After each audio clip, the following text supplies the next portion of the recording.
Mirëmbrëma, mirë se erdhët në Shqip, në Dritare Televizion.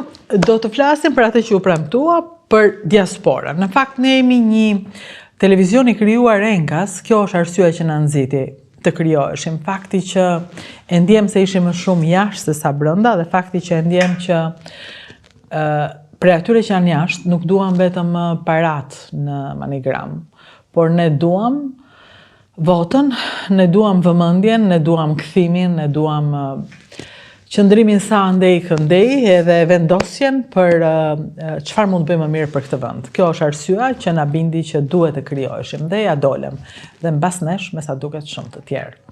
Se kjo është që na dallon në Dritare. Jemi ndikus. Kjo nuk është pak në një vot, në një bot, edhe për vot.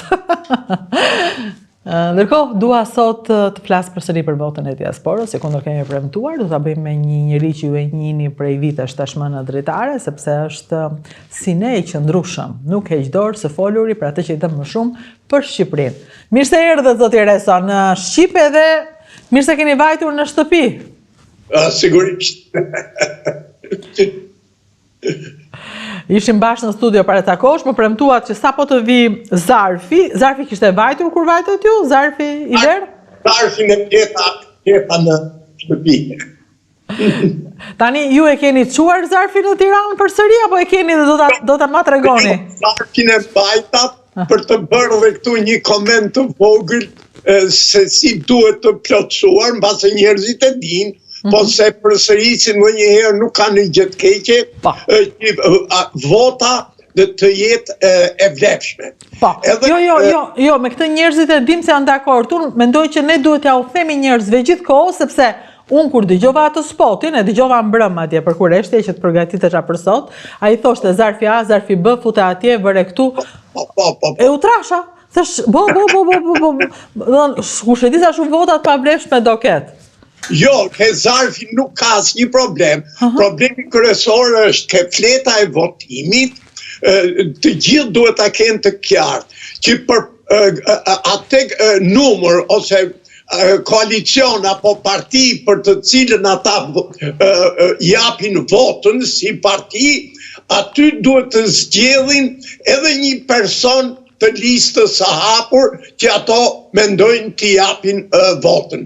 Në qoftë se ti vën një kryq apo shenjën për një parti dhe plotson një shenjë tjetër për një parti tjetër në listën e hapur, fleta bëhet e pavlefshme se konsiderohet sikur ti ke votuar për dy parti njëkohësisht. Në njërën si parti dhe në tjetër në listën e hapur të partisë tjetër. Do me thënë, ju këtë keni më shumë merak që mund të ngatrojnë njerëzit, të votojnë një kandidat që pëlqejnë edhe partinë për shembull që janë të detyruar, Partia Socialiste, Partia Demokratike, dhe një kandidat që kanë qef. Dhe kjo do t'i sjellë një vot të pavrefshme. Kjo duhet sqaruar mirë. Ndërsa ato problemet e tjera se në cilat zarfa duhen futur nuk është në një problemi veçantë, se fleta e votimit, e cila këtu është e palosur, megjithëse unë se kam plotësuar akoma. Shiko, e bëjmë dot ne ta tregojmë këtë momentin, sigurisht ju do tregoni për këtë do votoni, po ta tregojmë komplet. Kjo është fleta. Bile me kam bosh të pastër. Kjo është fleta e votimit.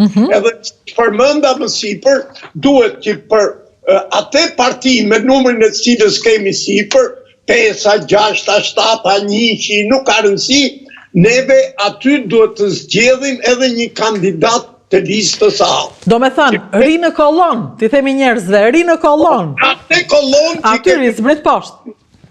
As majtas, as djathas, ri në kolon. Dorisht e njëshi, zbrit poshtë. Dorisht e treshi, zbrit poshtë. Dorisht e pesa, zbrit poshtë. Por mos ik nga kolona, se ndryshe nuk do votosh as kënd, as partin, as njeriun, e do gje votën. Vota jote do të jetë humbur. Juve ju duket e letë të më thënë, nuk duket a i qarqafi... Bile më shmokollaj, sa aty ku je do ulesh poshtë, nuk e nevoj, si që thatë ju, të shkojsh djathtas apo majtas. Rithjesh poshtë, zbrit poshtë dhe aty vendos. Pas je plotson këte zarfin... Atere, ky zarfi plotsohet duke vë kryqin, Po, e plotësove. Dhe kjo futet në zarfin A, që quhet zarfi i fletës së votimit. Atëherë, e plotësove, mos bëj asnjë zhgaravinë është ideja, mos shkruaj asnjë lule zemër. Asnjë gjë tjetër. E futet në zarfin e parë, fleta e votimit. Po. Zarfi A, e shkruan aty, që është zarfi A, po. Pastaj kjo ka një ngjitse këtu e heq atë e mbyll zarfin A. Zarfin A pastaj e kalon e fut te zarfi B. Po, ka dhe një zarf B. Tani të bëj një pyetje unë kot, duhet ky zarfi B patjetër? Për çfarë duhet ky? Patjetër duket sepse tash ti edhe mund ta qosh për rrugës, mendoj unë, megjithëse ajo ka dhe një mbulesë tjetër të diexhellit që në momentin që i kanë çuar duhen, po thjesht pse i kanë vënë kaq shumë zarfa, mos ngatrojnë dynjan tash. Duket janë dhe procedura që i vendosën ja them, nuk e di këtë se si. Edhe duhet theksoj këtë, për kuriozitet unë pyeta, është një vlerë me të vërtetë e konsiderueshme shpenzimi që është bërë të paktën për këto që kanë ardhur në Shtetet e Bashkuara. Dërgimi dhe kthimi mbrapsht me gjithë këto letrat që ato kanë bërë, kjo ka kushtuar $130 për çdo person. Më kaq është kostoja e një vote, domethënë. Po, domethënë është me të vërtetë një shpenzim i ndjeshëm për neve, prandaj unë mendoj që neve këto vota, këto votime domethënë, ti plotësojmë me kujdesin më të madh, që votat tona të shërbejnë për atë qëllim që neve i kemi marrë. Jo, edhe unë, zoti Resto, këtë kam pas merak në të jemi sinqert, domethënë, gabime teknike, se ndonjëherë janë gabime teknike që të prishin shumë punë. Dhe mbas që e fut këte edhe në zarfin e dytë, që edhe ka një ngjitse tjetër që mbyllet, futet në atë mbulesën e diexhellit, që është kjo. Futet këtu brenda, edhe kthehet, neve lajmërojmë ata të postës së diexhellit, të na vinë në shtëpi të na i marrin. Ju vetëm telefononi, në çfarë numri e keni numrin aty? Po, ka numrat atje, ose mund ta dërgojsh vetë në zyrën të afërt që keni, ose keni. Dhe ata e din që ju nuk do paguani, thjesht do ato i bien dhe i marrin, pagesa është inkluduar, se në këtë stampën që ka kjo këtu, tregon që çdo gjë është gati për tu kthyer mbrapsht në destinacionin që është shënuar në këtë labelën që është në këtë mbulesën përfundimtare, ose në qesën përfundimtare, që është plastike kjo, të diexhellit. Shumë interesante është, vërtet, kur e mendon se është era e parë, era jonë e parë. Jo, për shembull, çfarë emocioni ndjet ju kur e pat që ishte ai zarfi në shtëpi? Kam kuar dhe me njerëz tjerë aty që kam në pallatin që bisedojmë. Të gjithë do më thënë ishin në atë kurreshtin, erdhin, nuk erdhin, kur do vinë të na i marrin mbrapsht, bile ma ditë na lajmëruan ata neve, se duket i kishin adresat tona, na lajmëruan që do vinë nga ora 1 deri në 3. Po duket ato vonun me ato shpërndarjet, edhe njerëzit ju nuk thonë, po pse s'po vinë ata? Që do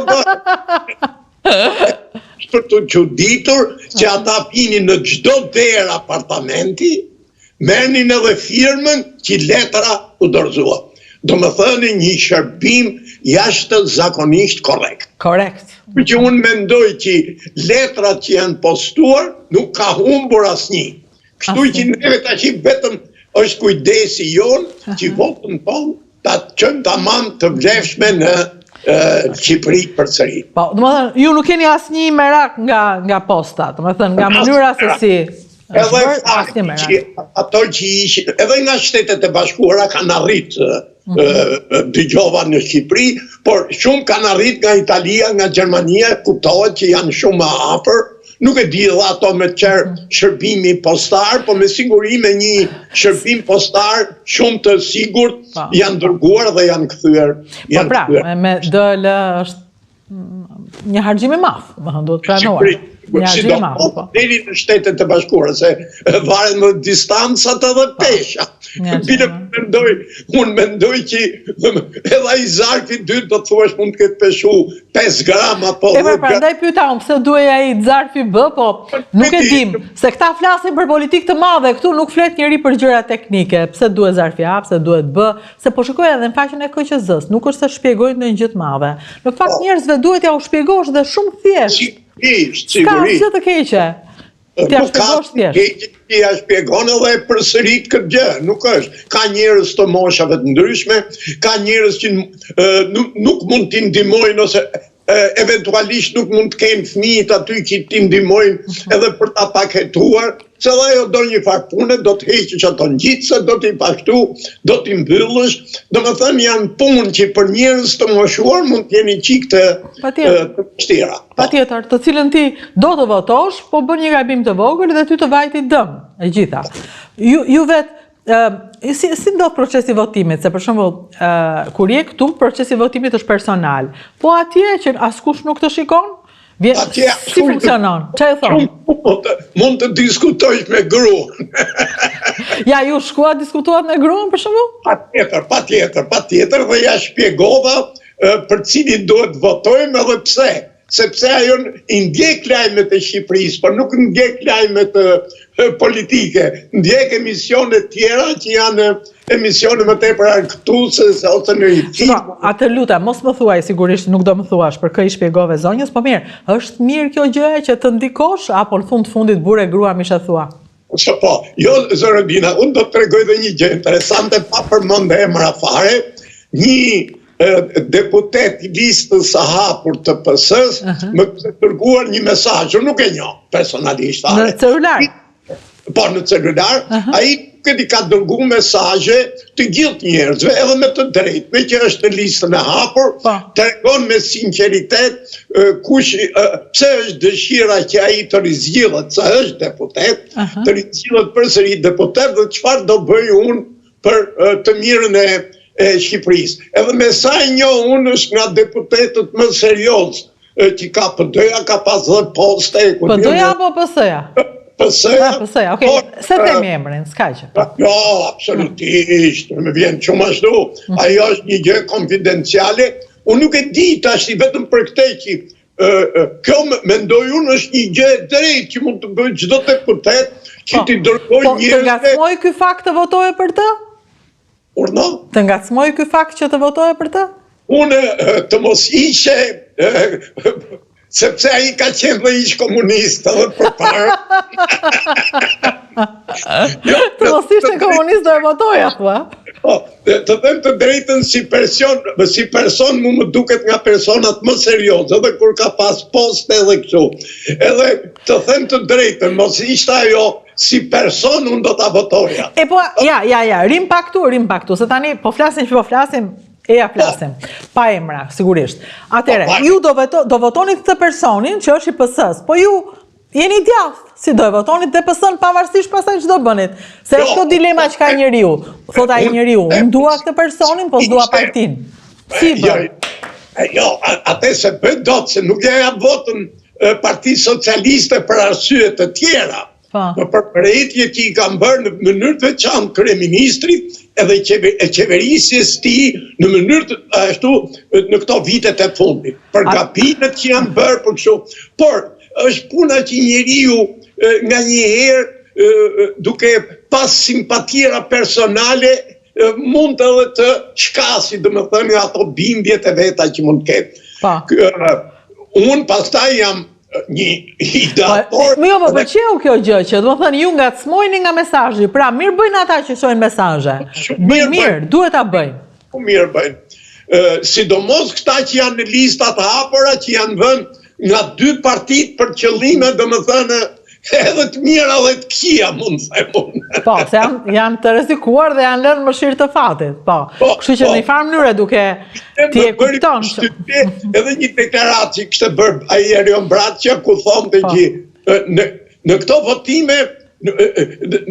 votime nuk ka luftë elektorale. Edhe e thonte këtë, domethënë që është lufta brenda grupit. brenda grupit, sepse thotë deputeti është vënë në vende që as mund të bëj dot as vetëm atë partisë, jo për të lidhur direkt me votuesin, për t'i qarë hallet votuesit. Duket ai indirekt tregon atë që ai duhet të ishte në lushje si kandidat në listë edhe jo në Tiranë.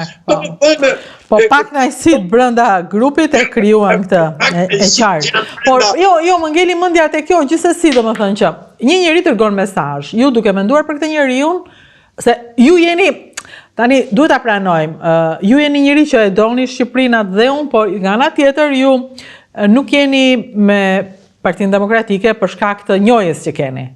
Ndërkohë, nuk jeni me Partinë Socialiste për shkak se nuk jeni me ta. Atëherë ju jeni njëri lëkundur, që ju mund të lëkundeni në kuptimin e votimit, apo jo?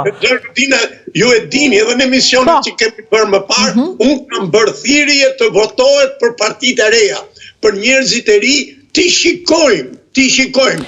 Jo se kam një bindje të por ju thoni për partitë e reja, por duke qenë se ju nuk keni një të ri që e pëlqeni për shembull më shumë, Arlindin apo Adriatikun, atëherë ju në momentin që dikush ju thot një gjë që ju mbush mendjen, ju logjikoni dhe thoni ja jap. Pra ju ngelem te kjo që ndodh me një njeri që ngacmohet dhe thot, po mirë, le ta votoj unë Jorida Tabakun, le ta votoj unë Erion Braçën, le ta votoj unë Fatmir Xhafaj. Por ka këtë e votoj, thot Joritën, se do votoj Joritën që më pëlqen edhe PS-n që e kam qef. Do votoj Erion Braçën se është shumë i mirë ai, edhe PD-n se i përkas. Dhe këtu mund të ndodhi nga tresa, që s'duhet të ndodhi. Pa ne edhe e përmenda, do më thënë këte si... Sepse kemi ndjerë dhe vetë ka të ngjarë këtë, prandaj. Sigurisht. Se vërtetë nga partitë të veçanta, edhe nga partitë që kanë qenë në drejtim, në periudha të ndryshme, ka njerëz që janë më të devotshëm, ka njerëz që janë më serioz, ka njerëz që vërtet për detyrat që i ngarkohen punojnë me ndeshmëri. Kështu që puna është se si është koka e peshkut. Kështu që ju me kokat keni inat. Mua më kujtohet që ju në për Ramën flisnit më me simpati dikur. Në politikën e jashtme, që shë Ramën kam për më me simpati. Do më thënë, kur ju nisi juve mungesa e simpatis, atëherë kur filluat që pronën nuk po, të personalja, jo. Jo ke prona, po dhe ke gjërat e tjera Zerodina. Njerëzit që Idi ka emëruar për mendimin tim në shumë periudha të qeverisjes ti kanë qenë krejt të kabuara dhe të pamotivuara. Edhe nuk e di arsyet pse i emëron këto njerëz në poste kryesore të qeverisjes. Përveç faktit. Po mas edhe këta ka? Po jo, më mas e keni ikur ju shumë. Kanë ikur shqiptarët jashtë. Këta kanë ngelur, këtu që të bëjaj? Se tashi, ai është i dije, do më thënë, Ametaj. Ai ka qenë njëri që përpara njëhesh si njëri që merresh me Alliç Berishe. E emëron zëvendës kryeministër, i ngarkon detyrat që fondet për tërmetin t'i drejtoj ai. Tashi, ku dion, kjo të bën të dyshojsh, do më thënë, dashje pa dashje. Unë nuk e di, thash edhe për Beliaj. Është djalë punëtor, ka punuar shumë, nuk e dia ka cënuar fondet publike apo jo, po fakti që ai është korruptuar nga njerëzit që i ka bërë favore, kjo prap është një dobësi për një drejtues kryesor, sidomos për kryetarin e bashkimit. Tirana është Shqipëria, po ta marrim kështu konkretisht. Po, Tirana është Shqipëria. Ai ka qenë që të unë i dyti mbas Edi Ramës, ta themi kështu. Jo se, por fakti që ai drejtonte qytetin më të madh, kryeqytetin e Shqipërisë, qytetin ku është pothuajse gjysma e popullsisë që ka Shqipëria, atëherë të lutem shumë. Po mirë, okej, dakord. Atëherë këta njerëzit kanë probleme me karakterin e atyre që vendosin, me prekjen e pasurisë publike etj. Ndërkohë, Berishës sapo i doli një dosje me këto mësuam ne, kaq di ne. Si bëhet? Zerodina. $6 milion thanë, për të hequr non gratën. Jo vetëm aq, që po mu më bën përshtypje Zerodina komentet që bëjnë mediat dhe gazetarë të veçantë. Mua më kujtua ajo, me iq Tullat Slëkun, ç'ishte ai personazhi? Cekja, më ishtë tullaslëkun. Kjo dhe që jep një lek për të ishtë tullaslëkun, edhe këta 6 milion euro për të hequr shenjën non grata, çfarë të meri, dhe më thënë një politikë karagjoze e nevojshme, të mërshme, mirë ne. Unë nuk e di, do më thënë, me çfarë kurajo i bëjnë këto gjëra. Unë nuk e di. Nuk arrita. Me kurajon që askush nuk flet. Shikon atë parcelën e vetë, të haj të pi, e të rri aty në parcel, aty poshtë, aty rri aty të kjo, mos dil nga korniza, mos dil, se është e pavlefshme, kështu dhe kjo, mos dil nga korniza, se të bëhet jeta e pavlefshme.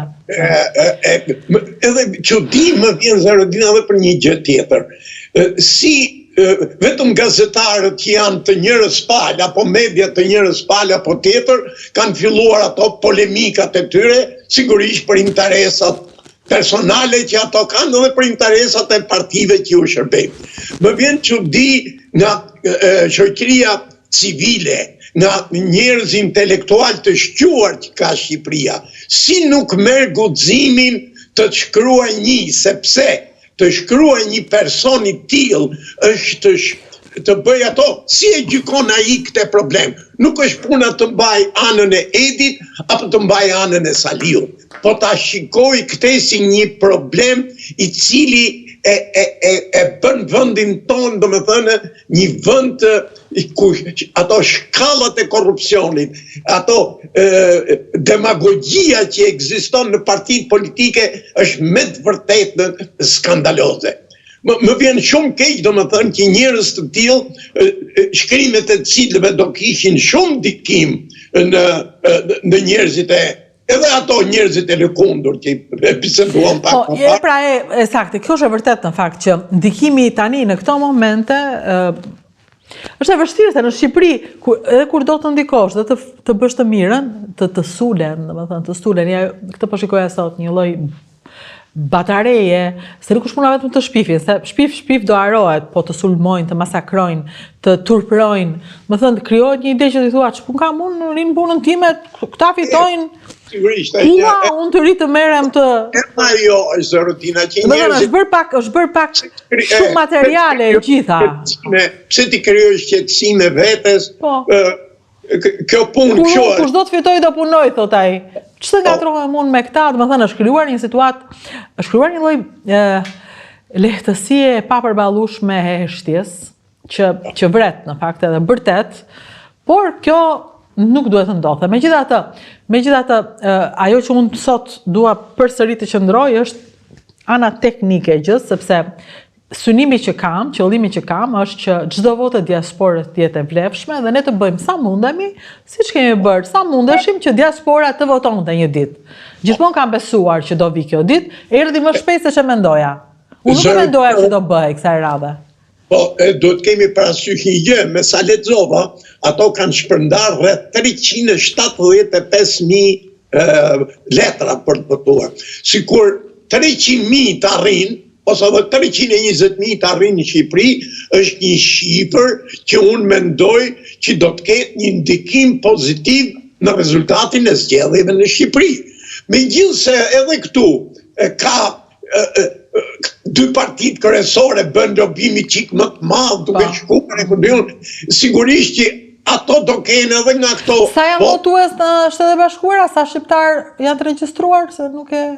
Ato i gjithsej, këto kanë qenë 375.000, po unë mendoj që në Amerikë duhet kenë ardhur një 70.000. Mendoj unë. Nuk e dia, do të shikoj shifrat në fakt, sa në Amerikë, sepse po bëhet aty, ka pas një lloj fushate si në Greqi, Itali, se duhet ketë më pak vota. Kam përshtypjen po gjithsesi janë të rëndësishme. Ka pas një qikë në New York, sa atje janë një qikë, edhe vatra që kontrollohet, bilem kjo është e bukura. Vatra tani, si pas Saliut, ose si pas atyre, sa i që ka dalë si garantori i pagesave, është një tropojan, cili nga profesioni nuk ka aq para, se duket një teknik, por nuk e di. Por, që është e vërteta, është një lobim që e ka bërë edhe vatra, mendoj unë, me njerëzit sigurisht, por Vatrën e ka subvencionu Saliu, se Vatra 5-6 vjetë të funit pëthuj se ka qenë në një gjendje nga ana financiare shumë, sepse shumë degë të saj nuk funksionojnë më, që kur ajo, unë di që dega në Ustë për shembull nuk funksionon më fare e Vatrës. Do më thënë ajo, ato të ardhurat që merte nga ato donacionet ose nga antarësimi, po thuj se janë zvogluar pare. Mësë ndaj, kush janë edhe këto biznesmen kaq të fuqishëm që japin kaq para për t'i heqë Saliut në ngratën.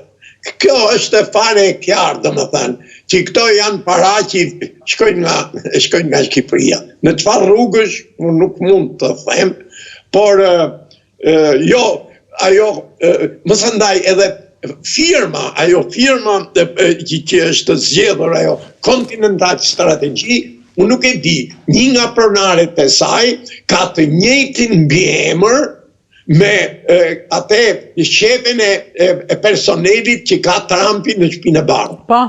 Njëjtin emër. Kështu që këto gjetë edhe persona duket që të bëjnë ndërhyrje, e kupton ndërhyrje tamam të formës korruptive. Megjithatë kjo ishte e bukur ajo që thatë pak më parë, që Vatra nuk mund të financojë Berishën, sepse Vatra vetë është financuar nga Berisha që të qëndroj, le të themi nga Berisha direkt, jo, po nga njerëzit afër tij. Kështu që tani që duhet të marrë autorsinë nuk i ka paratë e saj. Do të thënë është e pamundur që të kenë aq para. Jo, pastaj bën argumenta që kontrata jonë është 24 mujore, ne mund ta ndërpresim, mund ta bëjmë.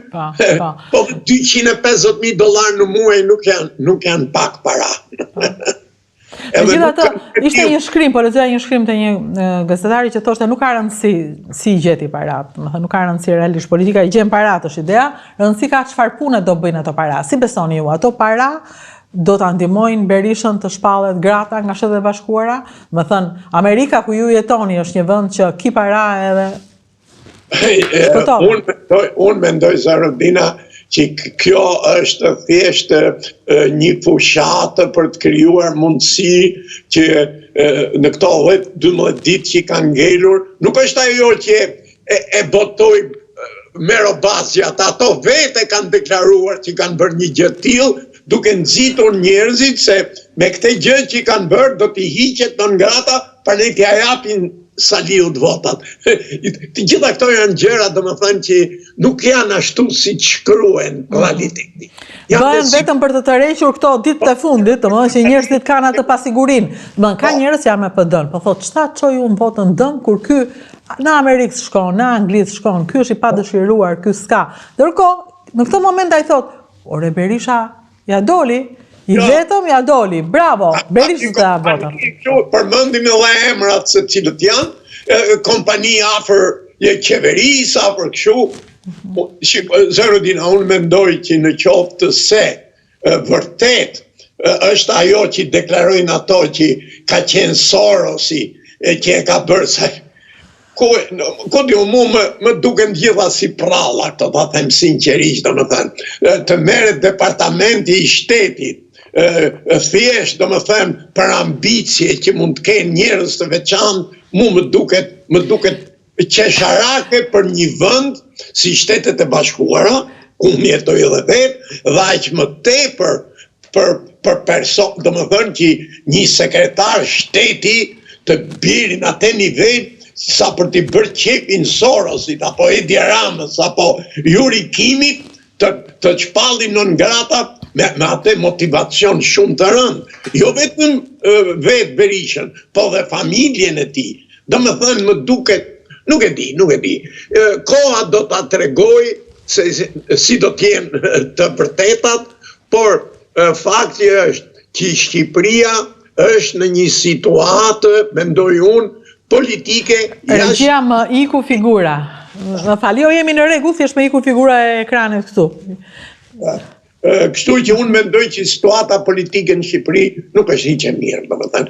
Edhe mënyra se si po bëhen fushatat, Zarodina, e përmendam duke edhe herën e kaluar kur kem pas, që më është me të vërtet një fushatë që të them kështu në kuptimin e vërtet fjalës, domethënë qesharake, me të vërtet qesharake.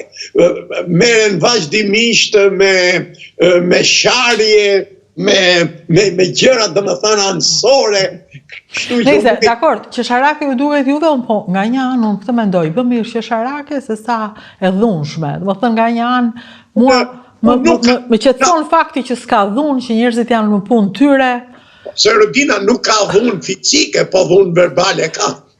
Po, unë kam jetuar fushata me dhunë fizike, me trauma kolektive, me njerëz që zihen, grihen, dhunohen, vriten për votën, kështu që kjo është një gjë që më qetëson deri tani të paktën. Tani të shohim ditën e votimit, të shikojmë si do vinë gjërat, por në qoftë se nuk do ketë në një ngjarje kështu shumë bombastike, po ta quaj, deri ditën e votimit, unë mendoj që edhe dita e votimit do jetë një ditë qetë, një ditë. Shumë mendoj, sepse nuk ka interes asnjëra palë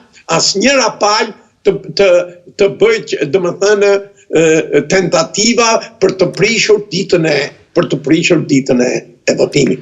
Aq më tepër që të paktën ato që dalin flasin nga kandidatët e PD-s thonë që në 11 maj, unë dëgjova edhe tek juve atë Gjigjon, ajo bile mi ishte entuziaste që në 11 maj do jetë dita e ndryshimit, do çlirohet Shqipëria, tha.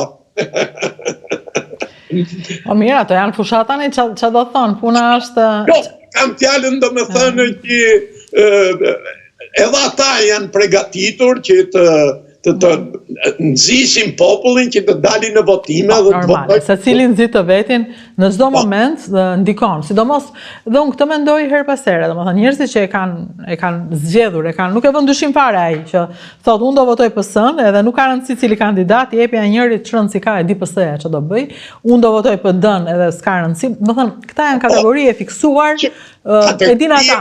Puna është do bëhet me njerëzit e dyzuar, me njerëzit që nuk votoj, për këtë votoj. Ka shumë njerëz që thonë, ore, unë dua të votoj, po për këtë të votoj, si ja vlen, nuk ja vlen, thonë ata. Po mirë, s'po shkoj fare edhe.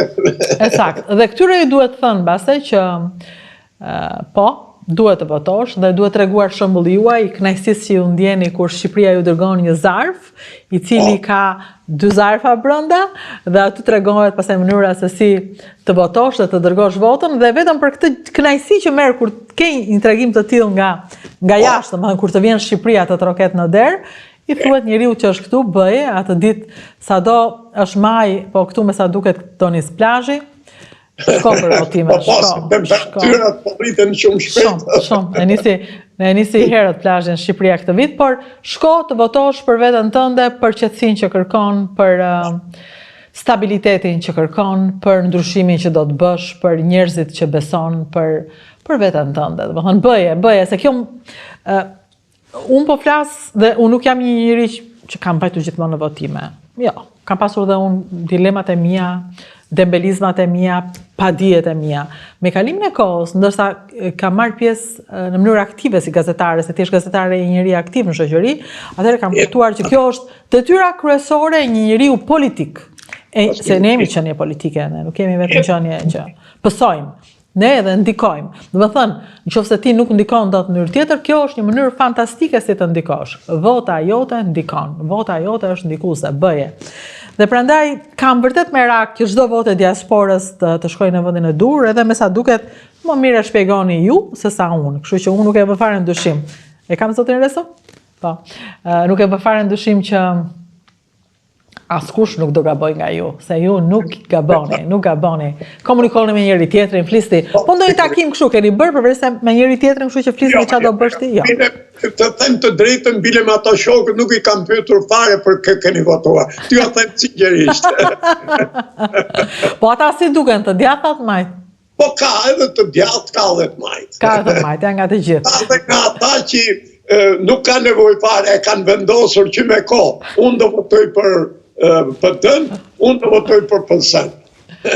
Pak mund t'jenë ata që rrinë mendojnë se si do bëhet, se si...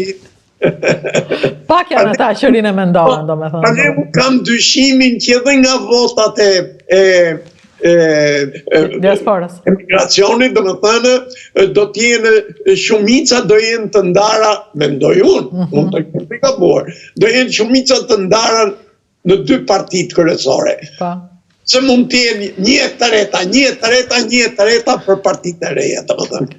Kështu, do e shikojmë. Ndërkohë, ne do jemi përsëri në kontakt, sepse me siguri nga Amerika do ketë lajme, por do jemi në kontakt edhe ditën e zgjedhjeve, sepse realisht kjo është gjëja që do doja të bëja kësaj radhe. Të gjithë ne mundohemi të bëjmë gjëra të vogla, aq mundemi, kush thotë që bëjmë gjëra të mëdha ndër nesh, nuk e di, ndoshta s'ka sens modestie, po në këto gjërat e vogla, sikur ti bëjnë mirë votës teknikisht, politikisht, se cili e vendos vetë, është një gjë e madhe në këto zgjedhje të përpiqemi. Edhe tjetër neve po bëjmë përparime në këtë drejtim, po duhet bëjmë përparime një çik edhe në numërimin e votave, sepse ajo zgjatja e periudhës numërimit shpesh herë krijon tensione pas votimeve.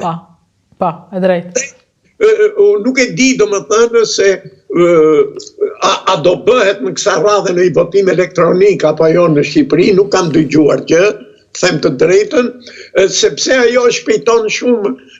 Neve tashit mos t'jemi vëndi i fundit në Ballkan për kohën e numërimit, na e kanë kaluar gjithë, me Maqedoni, me Kosovë, le tjerë Malizia, Serbia. Prandaj, edhe në këtë drejtim tashit, u bën gjithë këto investime për të dërguar jashtë shtetit këto letrat. Të bëhet dhe një investim i vogël tash. Duhet të ndrojmë Celibashin se ishte tersa i herën e kaluar. I bëri rëmuj ato votimet elektronike. Pra po. Ku di unë nuk e di, këto makinat që përdorim ne këtu janë aq të thjeshta, ato thjeshta janë, po du të them edhe nuk besoj se duhet kushtoj të qumë, sa ato dhe i ndrojnë her pas here, mund të gjejsh dhe në kompani me makina, do më thënë, ku di unë, i qikë të tipit pak më të vjetër që për Shqipërinë mund t'jenë shumë të mira, nuk e dita që kotë po flasë për një gjë që edhe nuk jam specialist, do më thënë. Ju flisni me merakun që kjo gjë duhet të ndodhi, mjaft më tani me këto vonesat. Gjithë të para që argjojnë për sondazhet, i argjojnë për votimin elektronik. Se sondazhet e dim ne. Po. Se dhe sondazhet bëhen me ato, me qëllimet e veta që kanë të gjitha. Sigurisht ka dhe sondazhe më serioze, më ashtu, po edhe ati është goqa shpenzim se të dërgojsh gjithë ato letra për të marrë mendime nga njerëz të veçantë, do të thuaj ti mund bëhen edhe me telefone, mund bëhen. Po sido që tjetë janë kohë e shpenzuar, lekë të shpenzuara. Mirë, ja, për fatë mirë, ja, bëjmë një bisedë me dikë që shqetësohet për para që shpenzon Shqipëria, se këtu vetëm halli është, ore sa para të nxjerrim jashtë, të paguajmë heqjen e njollave. Nuk na undaneve, me njolla në biografisë të ndajnë, si kohën e Hoxhës dhe tani. E kemi kjukte, e kemi smundje vjetër. E kemi smundje, i që njollën, bërë njollën. Po që në të biografive asnjëherë. Ska, të ndjek. Më shqetëson Zerudina është me thënë të drejtën edhe situata ndërkombëtare. Po lexoja ka një rritje galopante të shpenzimeve ushtarake, jo vetëm të shteteve që janë superfuqi, por dhe në mënyrë të veçantë të shteteve të Europës e veçanërisht Gjermanisë edhe Polonisë. Kjo tregon që jo rreziku i një lufte, por kjo tregon që tendencat për një rrugtim paqësor në botë po bëhen shumë të vështira. Interesat të veçanta të shteteve më të fuqishme, si Shtetet e Bashkuara, Kina, Rusia, po dhe vetë Evropës, e cila dashje pa dashje për një kohë gjatë ishte në mënyrë të veçantë në tutelën mbrojtëse të Shteteve të Bashkuara, tani ka arkoha që dhe ato po mendohen mirë, kështu që rritja e shpenzimeve ushtarake sigurisht do të ndikoj, se dhe Shqipëria do të bëjë atë pjesën e vetë që i takon. Megjithëse neve kemi qenë vendi në përqindje të popullsisë më e armatosur në botë, morën i shitëm ato që duheshin, ato që s'duheshin, për badjava, për të mbushur xhepat e ministrave dhe kryeministrave të qeverive që kanë qenë në ato kohë që janë bërë ato shitje, edhe asnjëri si ka diskutuar ku shkuan tërë ato para. Mbrojtja dhe pajisjet luftarake janë nër pajisjet që kushtojnë më shumë në çdo kohë. Kështu që mendo që neve, duke pas, neve edhe armatimin do thuhesh ti që nuk mund përdorni më armët e tipit sovjetik apo kinez. Ore, automatik ishin dhe ato, rusët me ato automatik luftojnë në Ukrainë. Kështu që... Pas një dyshim u vodhën, pas një dyshim u shitën, për qëllime të mbrapshta, po në fund të fundit, unë kam përshtypjen që askush nuk e gëzon vjedhjen e pasurisë publike. Jo vetëm pse shko në burg, se edhe mund të mos shkosh në vende si yni, po është haram. Po vodhe shtëpinë është haram, na kanë mësuar në familje. Zotina 30 vjet kaluan, asnjë nuk është në burg deri tashti. Në ata që kanë bërë këto. Asnjë nuk është në burg. Berisha u plak, të gëzoj edhe këto ditë që i kanë ngelur, të vdes nga Perëndia, inshallah nuk futet në burg, sepse nuk ka moshën për burg. Por ama ai të paktën të ketë kurajon dhe të thotë që unë kam gabuar, po këto nuk pranojnë as që kanë gabuar. Kjo është e keqja më e madhe. Kjo është e keqja më. Edhe kanë merak kush të shkoj ke funerali papës, kush të shkoj atje në kur bëhen festat fetare për të treguar që janë njerëz të Zotit. Më katolik se papa, themi ne. Okej. Do të Teresa, shumë faleminderit për këtë lidhje, shumë faleminderit që treguam bashkë zarfin. Më thënë ju kur do e dërgoni? Unë besoj nesër do t'i lajmëroj ato të vi ta marrin ose mund t'i çoj edhe. Si do të çoni të gjitha apo vetëm tuajin? Si e bëni? Çoni vetëm tuajin? Timen edhe të kruas. Po, fëmijët pastaj shkojnë vetë. Ato i bëjnë vetë. Ju flisni me fëmijët çfarë do bëni, çfarë do bëni, apo se cili e di vetë? Kemi diskutuar kështu, po edhe ato me siguri janë për kandidat të ri, se për cili... Ja, mos i nxirrni sekretet, mos i nxirrim sekretet. Jo, ky nuk është sekret, sekret është për tregon për kë votuar, po për kandidatët e ri, që nuk është asnjë sekret. Përkundrazi, unë e bëj dhe thirrje përsëri edhe njerëzve që nuk kanë vendosur akoma që si do të votojnë me 11 maj, do jetë një hap përpara që ne të ndrojmë mendje duke votuar njerëzit që i kemi provuar për 30 vjet. Faleminderit shumë për intervistën, pastaj kjo do në një farë mënyrë këto janë ditët përfundimtare, ditët vendimtare të zgjedhjeve, për cilat si kundër tham shumica e kanë ndarë mendje, nuk është se kanë ndonjë gjë për të ndarë. Shumica e kanë ndarë mendje dhe kanë përshtypjen edhe kësaj radhe do vendosin ata që e kanë të ndarë mendjen, jo të pamendosurit.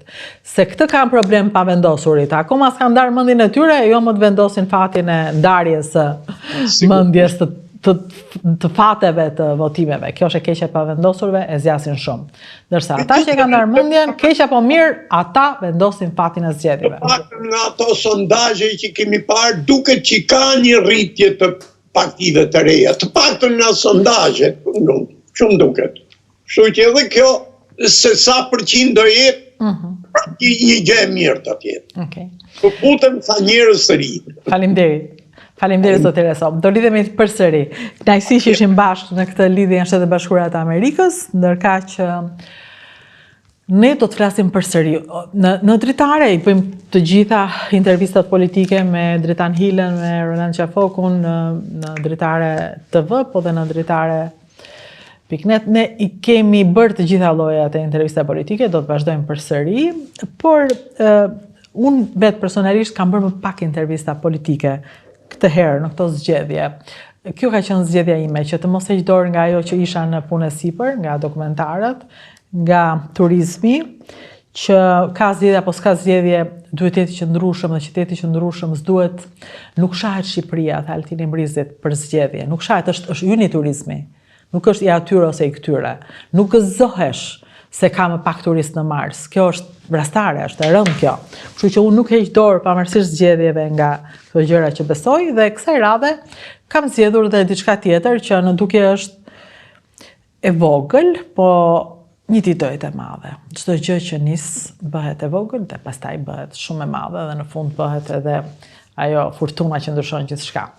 Kështu është edhe besimi im ke votat e diasporës dhe dedikimi im votave të diasporës. Këtë do vazhdoj të bëj edhe këto kohë. Kështu që shumë prej njerëzve që kanë qenë nga diaspora do jenë përsëri, po dhe ju që doni të thoni diçka në emër diasporës, ju pres. Dhe kështu që edhe ditën e fundit të zgjedhjeve ne do të flasim, unë personalisht do të flas me ju që jemi në diasporë, ndërsa të tjerat pastaj do të vazhdojnë me politikën më tepër, duke dëshiruar sidomos një fushat të qetë deri në fund edhe zgjedhje të qeta, siç e meritojmë. Jemi njerëz të tjerë, meritojmë qetësi, ekuilibër, stabilitet. Faleminderit.